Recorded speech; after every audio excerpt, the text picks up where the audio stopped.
बागेश्वर है, उल्टी सीधी बयानबाजी कर रहा है। ऐसे लोगों को गिरफ्तार किया जाना चाहिए। मोदी देशद्रोही है, आतंकवादी है, देश को लूटने वाला प्रधानमंत्री है वो। अरे प्रधानमंत्री, तुम बात तो सुनते नहीं यार। तभी आतंकवादी है, देशद्रोही है मोदी सारे थी। मोदी जो लूट रहे हैं देश को। SBI क्या इनके बाप की है क्या? इनका बाप जमा करके गया था क्या? इनके बाप का पैसा है क्या LIC का? किसका है? देश की आवाम का, गरीब जनता का पैसा है। कहा कि मोदी जी दूसरे देशों की यात्रा करके आए, भारत के खर्चे पे गए, 8,500 करोड़ का विमान से गए। और किसके लिए व्यापार कर रहे हैं? अडानी जी के लिए। अडानी का DNA चेक होना चाहिए। कहीं आदरणीय प्रधानमंत्री नरेंद्र मोदी से कोई खास रिश्ते तो नहीं है। बागेश्वर है, उल्टी सीधी बयानबाजी कर रहा है। ऐसे लोगों को गिरफ्तार किया जाना चाहिए। नहीं तो है जो चमत्कारों की बात कर रहे हैं, चमत्कार के कोई चमत्कार करें। इसको ले जाओ, उसको जगह जगह भारत की मिट्टी सुंगाओ, बताए कहाँ पारस पत्थर है। ये जो लोहा है देश के अंदर, सारा सोना बना देगा ये। इसकी नाक रगड़ के जमीन पे रगड़ते हुए ले जाओ। क्या बोला? अरे चमत्कारी है तो भाई उसको नाक रगड़वा के घुमाओ ना पृथ्वी में, अपने आप बताएगा कहाँ पारस पत्थर पड़ा है। हिंदू राष्ट्र की बात कर रहे हैं, हिंदू राष्ट्र की इतने पाखंडी बात कर रहे हैं। अगर किसान अनाज ना पैदा करे तो हराम खाऊ उनके पेट नहीं भरेगा। ये साले कभी फावड़ा चला के देखे? हराम खाऊए, हराम की खाते, भीख मांग के खाने वाले यहाँ भाषण चोटते हैं। हिंदू राष्ट्र कौन सा हिंदू राष्ट्र है? जितने पाखंडी है, जितने तलक तंबू लगाते हैं, जितने चुटिया के, वो ही सिर्फ हिंदू राष्ट्र। उन्हें पता हराम की खाने को मिलेगी, मंदिरों पे मठों पे कब्जे मिलेंगे। जो मेन मिस्ट्री मीडिया बहते हैं हरामी है, ये नाजायज है। अडानी और मोदी जी की नाजायज संतान है। कौन? ये जो इतने मेन मिस्ट्री मीडिया वाले हैं, समझे, उनके मुंह में ठूस के जो रुपया भर रहा है, पैसा भर रहा है। क्या कहेंगे? अडानी का शेयर लगातार नीचे गिर रहा है, लेकिन प्रधानमंत्री एक शब्द बोलने को तैयार नहीं है। देखिए, अडानी का शेयर नहीं गिर रहा है। ये प्रधानमंत्री मोदी जी की पॉपुलरिटी थी जो, वो गिर रही है, डाउन हो रही है। ये अडानी को जो पैसा मिला कर्ज के माध्यम से, और कर्जा भी इसका माफ किया गया, अडानी का ही नहीं, चाहे विजय माल्या हो, नीरव मोदी हो, सुशील मोदी हो, जितने मोदी हैं ये देश को नोच के खा गए, समझे नहीं। अब इन मोदियों को कब जेल में डालेंगे, ये वक्त देखने की जरूरत है। ये समय आ गया मोदियों को जेल में डालने का। मोदियों को? हाँ। लेकिन आप कह रहे हैं कि उनकी विश्वसनीयता घट रही है, लेकिन भाजपा के तमाम नेता कह रहे हैं कि देश में प्रधानमंत्री का डंका अभी भी बज रहा है। देखिए, मोदी जी है ना, मोदी देशद्रोही है, आतंकवादी है, देश को लूटने वाला प्रधानमंत्री है वो। अरे प्रधानमंत्री, तुम बात तो सुनते नहीं यार। मोदी की बात कर रहा हूँ। सुशील मोदी है, नीरव मोदी है, सभी आतंकवादी है, देशद्रोही है मोदी, सारे मोदी। हाँ, ये मोदी सारे थी। मोदी जो लूट रहे हैं देश को, आतंकवादी हैं, देशद्रोही हैं। लेकिन सवाल ये है कि कह रहे हैं कि SBI से पैसे निकाले गए, और भी सब जो शेयर गिर रहे हैं, तो देश को नुकसान हो रहा ना, चाहे जो भी लेके भागे। तो SBI क्या इनके बाप की है क्या? इनका बाप जमा करके गया था क्या? LIC बेच दिया गया। मैं कह रहा हूँ LIC क्या इनके बाप का पैसा है क्या? LIC का किसका है? देश की आवाम का, गरीब जनता का पैसा है LIC का। किसने ठेका दे दिया इनको कि आप इनको पैसा दे दो? कौन दिलवा रहा है? आप जैसा ही देखा कि मोदी जी दूसरे देशों की यात्रा करके आए, जो देश के लिए समझौते करने थे, देश के लिए व्यापार बढ़ाना था, वो व्यापार किसका बनाया गया? अडानी जी का। अडानी जी के लिए, हमारे भारत के खर्चे पे गए, 8,500 करोड़ का विमान से गए। और किसके लिए व्यापार कर रहे हैं? अडानी जी के लिए। तो ये भी एक गंभीरता है, DNA चेक होना चाहिए अडानी का। अडानी का DNA चेक होना चाहिए।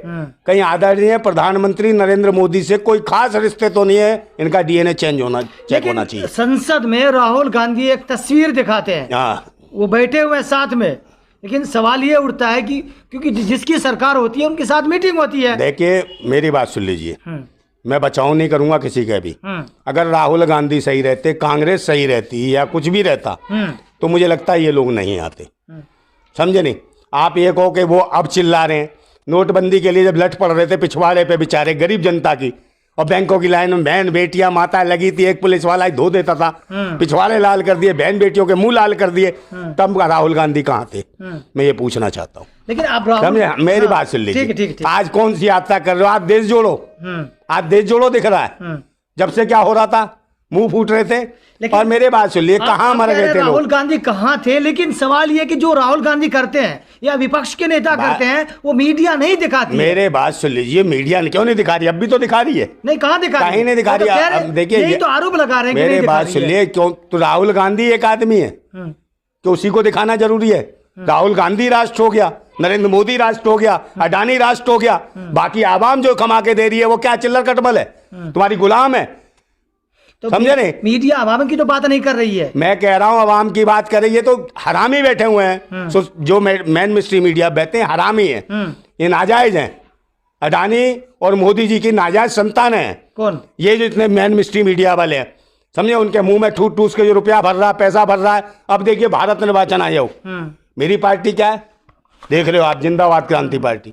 मैं एक चुनौती दे रहा हूं, मैं मांग कर रहा हूं भारत निर्वाचन आयोग से, मैं मांग कर रहा हूं कि ईवीएम मशीन पे चुनाव नहीं होना चाहिए, बैलेट पेपर पे चुनाव होना चाहिए। मैं डिमांड कर रहा हूं, मेरी पार्टी जिंदाबाद क्रांति पार्टी भारत निर्वाचन चाहे आयो चाहे इस पार्टी को रद्द कर सकती है, मगर मेरी विचारधारा को रद्द नहीं कर सकती। मैं आंदोलन करूंगा, मगर ईवीएम मशीन पे चुनाव होने का मतलब है पाखंडियों का शासन होना, चोरों का शासन होना, डकैतों का शासन होना, आतंकवादियों का शासन होना, ये दर्शाता है। और इस वक्त अब पूरे देश को, आवाम को ईवीएम के खिलाफ एक आंदोलन करना चाहिए।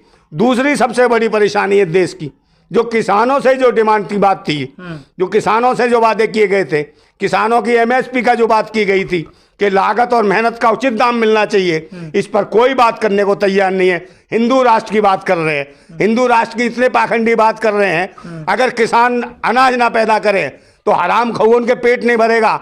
ये साले कभी फावड़ा चला के देखे हराम खाओगे? तो कभी खेती करें, पर कभी खेतों में पानी दिए, ठंड में, जाड़े में, पाले में। जो हिंदू राष्ट्र की मांग कर रहे हैं, हराम की खाते भीख मांग के खाने वाले यहाँ भाषण चोटते हैं। हिंदू राष्ट्र कौन सा हिंदू राष्ट्र है? नहीं, तो उनका ये तर्क है कि इस्लामिक राष्ट्र हो सकता है क्योंकि राष्ट्र बांट दिया गया, पाकिस्तान दे दिया गया, तो हिंदुस्तान को हिंदू राष्ट्र क्यों नहीं होना चाहिए? मेरे बात सुन लो, तब क्या जब वो देश का बंटवारा हुआ सब क्या कर रहे, तब क्या इनके लड़ रहे थे? मेरे बात सुन लो, इस टाइम मेरे बात सुन लो, आप किस लिए आए थे? हिंदू राष्ट्र के लिए आए थे क्या? आपकी जो पार्टी है, जिसका पार्टी का रजिस्ट्रेशन हुआ है, किसी को आजादी नहीं है कि धर्म, मजहब या इसके ऊपर सांप्रदायिकता फैलाए। तो धर्म पे तो आप मुझे ये अनुवाद कर रहे हैं। आप तो ये बताओ, सरकार इसका मतलब देशद्रोही है। इनको खुले छुट्टे घूम रखे हैं। इनके ये जो है ना, ये जितने भी हैं, इन्हीं के साले चोर उचक्के सब इकट्ठे कर रखे हैं और ये किराए के लोग छोड़ रखे हैं, देश में उकसाने का काम करते हैं। लेकिन जो अगर इस तरीके के बयानबाजी कर रहे हैं और गिरफ्तार नहीं हो रहे हैं, और फिर वही कह रहे हैं कि हमें सुरक्षा चाहिए, जैसे चाहे बागेश्वर है उल्टी सीधी बयानबाजी कर रहा है, ऐसे लोगों को गिरफ्तार किया जाना चाहिए। नहीं तो जो चमत्कारों की बात कर रहे हैं, चमत्कार के कोई चमत्कार करें। यहाँ इस देश में एक बात बताओ, इतने देश में संपदा पड़ी है, इसको ले जाओ, इसको जगह जगह भारत की मिट्टी सुंगाओ, बताए कहाँ पारस पत्थर है। जो लोहा, देखिए जो लोहा है देश के अंदर, सारा सोना बना देगा ये। इसकी नाक रगड़ के जमीन पे रगड़ते हुए ले जाओ। क्या बोला? लोहा सोना बना देगा। तो कह रहे हैं कि इसको चमत्कारी है तो भाई उसको नाक रगड़वा के घुमाओ ना पृथ्वी में, अपने आप बताएगा कहाँ पारस पत्थर पड़ा है। पारस पत्थर ढूंढ के दे दे, फिर तो भुखमरी खत्म हो जाएगी, आत्मनिर्भरता की बात ही खत्म हो जाएगी, सब संपन्न हो जाएंगे। अरे भाई इसको करो तो सही, ये चमत्कारी को, समझे नहीं? अगर ये होगा चमत्कारी है, आत्मशक्ति, तो नाक भी नहीं रगड़ेगी इसकी, गुजरी नाक रगड़ के ले जाओ, तुरंत बता देगा ये। समझे नहीं? मशीन है ना डिटेक्ट करने के लिए भाई, यहाँ पर कौन सी संपदा है, कौन सा मशीन में कौन सा सोना है, तो मशीन है ना। मशीन की जरूरत नहीं है। जब वो वैसे ही चमत्कारी आदमी है, वैसे ही अंतर आंख बंद करके बता देता है, सूंघ के बता देता है, चेहरा पढ़ के बता देता है, तो इतनी मशीन का उपयोग कर रहे हो, इतनी टीम है, इतने सरकारी अमले को लगाए रखते हो, इतना पैसा दे रहे हो, तो इस बाबा से सारे काम करा दो। लेकिन जो हिंदू राष्ट्र की मांग कर रहे हैं वो ये कह रहे हैं कि 2014 के बाद जो हिंदू अब जाग गया। तो है ये भाई, तो हिंदू है कहाँ देश में? हिंदू है कहाँ? कैसे नहीं है? मुझे बता तो दे, हिंदू कहाँ है, कौन है? मैं नहीं हिंदू। क्यों? आपने, मैं तो भारतीय हूँ। आप राजपूत है, कैसे? यार मेरे बात सुन लो, राजपूत का मतलब क्या, वो हिंदू हो गया?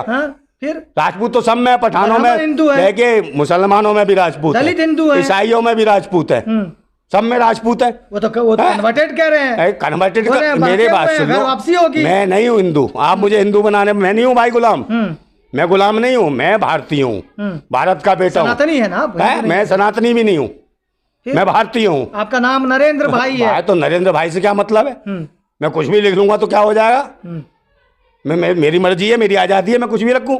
यार मैं किसी धर्म मजहब को, मैं किसी की चापलूसी गुलामी नहीं करना चाहता, मैं इंसान बन के जीना चाहता हूँ। आप ही लोगों को अंधभक्त भी कहा जा रहा है। मेरे बात सुन लो, क्योंकि आप हिंदू होते हुए इनकार कर रहे हैं। मैं काय को अंधभक्त हूँ? अंधभक्त तो जब होता मैं पाखंड में घुसा होता। जैसे लोग सनातनी को बदनाम कर रहे हैं। मैं को बदनाम कर रहा हूँ भाई? क्योंकि आप मना कर रहे हैं। मैं हूँ ही नहीं, मैं हूँ ही नहीं। ना पूजा करता, ना पाठ करता, ना घंटा बजाता, ना अजान पढ़ता, ना गिरजाघर में जाता, समझे नहीं? मेरे गुरु कौन है? मेरे गुरु नेताजी सुभाष चंद्र बोस हैं, आजाद हिंद फौज के मालिक थे। वीर सावरकर, हम भी जिंदाबाद क्रांति फौज के मालिक हैं। वीर सावरकर भी करा, समझे नहीं? बहुत सावर कौन? वीर सावरकर वीर कहते हैं ना यार। वीर कुछ भी कह दे, वो अपना बाप कहें, अपने बाप का बाप कहें उसको। वीर का है का वो? अंग्रेजों से लड़ा है। अरे अंग्रेज कहाँ लड़ा यार? माफी खोर है वो, फिर सजा हुई, माफी खोर है भाई। वीर कहना तो वीर भगत सिंह थे शहीद, इनको कहो राजगुरु सुखदेव थे। तमाम नेता आरएसएस वाले कहते हैं ना कि वीर हैं, बुलबुलों में उड़ा करते थे। अरे बुल यार, वो कह रहे उसमें रोशनदान में से निकल जाते थे। समझे? ये पाखंडी है, किस्से कहानियां, ये किताबें जितनी बनाई हैं सब किस्से कहानियों से रचित हैं। आपने देखा कितनी भी कहानियां हैं। लेकिन नंदा भाई, आरएसएस का बयान आता है कि ये जो दलित है ना, इनको ब्राह्मणों ने बांटा है। किन्होंने?